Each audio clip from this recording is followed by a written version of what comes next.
Hello, welcome back. Today we're going to do a poem that sounds strange, that sounds almost impenetrable, but I want to share with you some insights that might help you understand this poem a bit more. It's called The Word Plum by the poet Helen Chasin. Now, I've done this poem numerous times in class, and every time when we approach it for the first time, the response is always, huh? What's this poem about? What am I supposed to say about the poem? What is the poet trying to get at? Now, I will do something unusual we haven't done before. I will read the poem once through because it bears this kind of reading. So, the word plum. The word plum is delicious. Pout and push, luxury of self-love, and savoring murmur, full in the mouth and falling like fruit, taut skin pierced, bitten, provoked into juice, and tart flesh, question and reply, lip and tongue of pleasure.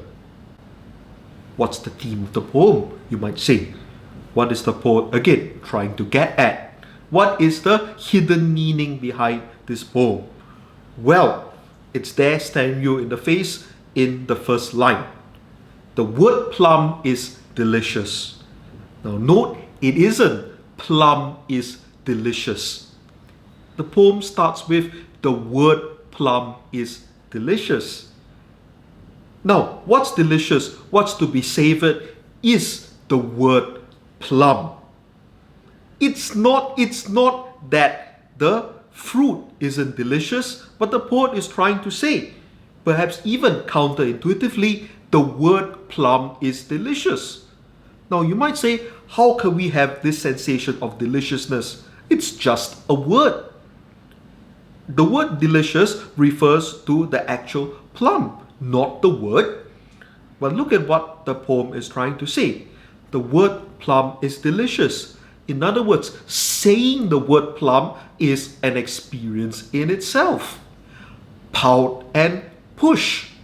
Take note, the first sound you get when you pronounce the word plum is P, that plosive P. Now say it slowly, and the poem starts to now make sense. Pout and push. When you start saying the word plum, you literally have to expel air out. That's what a plosive is, a sudden expellation of breath from the mouth. The poet saying, say it slowly, enjoy the sensation of saying the word. Pout and push. Luxury of self-love. Very self-consciously, the second sound comes into play. That L sound, it now becomes a luxury. And the poem starts to make sense because the sounds are repeated. The sounds are given dimension. The sounds are almost given sensuous qualities. Think about it. Pout and push. The effort you take to say it is an enjoyment in itself. So you push the air out, the word starts forming in your mouth. Before you've even eaten the plum, you enjoy saying the word plum. Luxury of self-love. It's almost a kind of indulgent experience. The L almost recoils on itself. Luxury of self-love. The L accompanied with the vowel sound, plum. It almost becomes a kind of enjoyable experience of the word itself, and by extension, poetry. So we might say this poem belongs in a whole series of poems about the subject matter of poetry. Think about it. The word plum is the title of the poem, and the poem starts the first line with the word plum. So we might, by extension, say the poem comes alive in our act of saying it, in our act of enjoying saying the word plum, in our act of not only thinking about the themes of the poem, but also paying attention to the very quality of the vehicle of meaning in poems, which are, of course, words. Luxury of self-love and savoring murmur. Of course, the word plum ends with the M sound. And now the murmur becomes extended. The M sound is carried on. And it's a sound that is savored, savoring murmur. Note it's not a murmur that is savored, past tense, it is a continuous tense, savoring murmur. So as long as we say the word plum, the flavor comes to mind. The savoring of the word brings the poem into being. Now this, we might say, forms a kind of argument on the philosophy of language.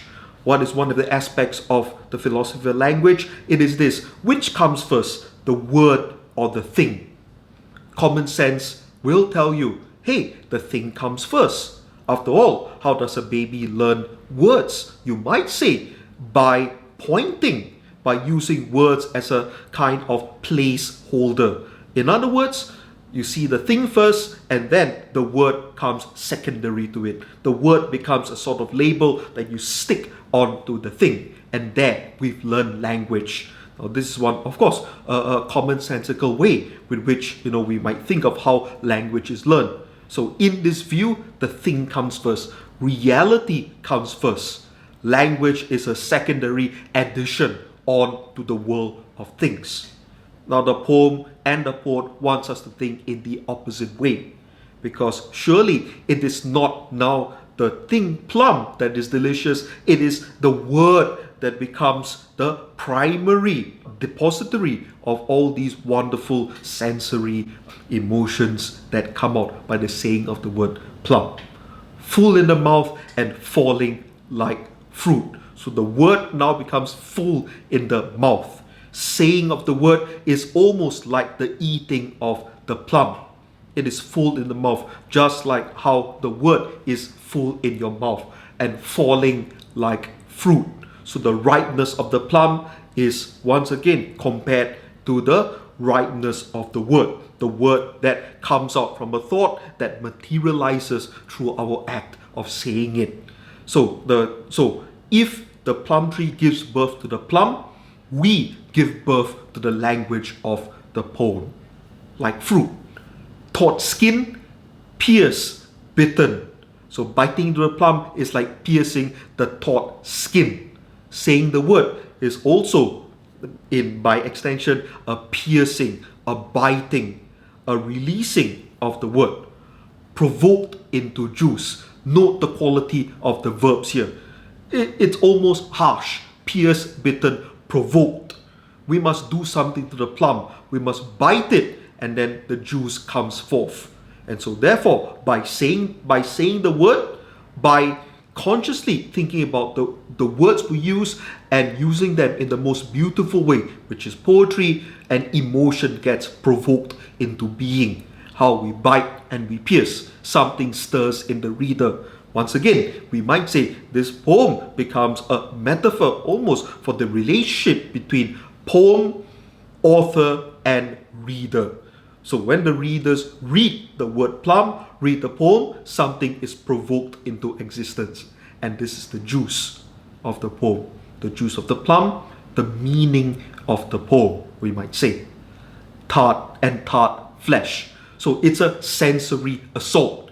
Note the poem focuses primarily, in fact almost exclusively, on the sensory level.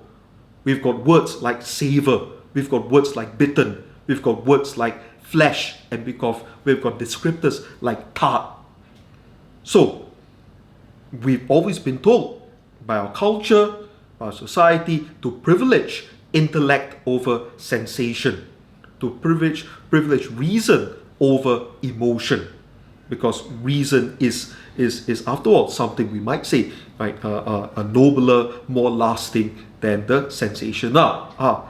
But the poet once again wants to suggest a kind of unconventional reading of these two terms. What is important in poetry is not only the ideas, but now primarily, more importantly, is the sensation of the saying of the word.